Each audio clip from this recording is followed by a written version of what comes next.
మనమేమంటాం తెలుసా?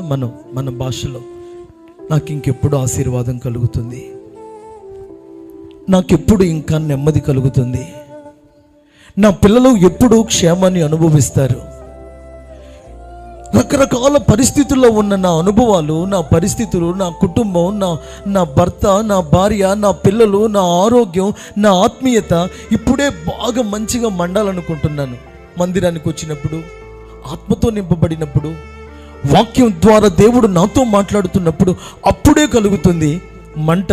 అడుగు బయట పెట్టానో లేదో, నా పనులకు, నా అనుదిన చర్యలకు వెళ్ళానో లేదో, ఆ తీవ్రత వదిలిపెట్టుకుంటున్నాను. మంటను కాపాడుకోలేకపోతున్నాను, పరిశుద్ధతను కాపాడుకోలేకపోతున్నాను, పిల్లల్ని కాపాడుకోలేకపోతున్నాను అని ఒకవేళ ఎప్పుడు కలుగుతుంది నాకు దీవెనని ఒకవేళ ఈరోజు నువ్వు ఎదురు చూస్తూ వస్తే, ఎప్పుడు కలుగుతుంది నాకు నెమ్మది అని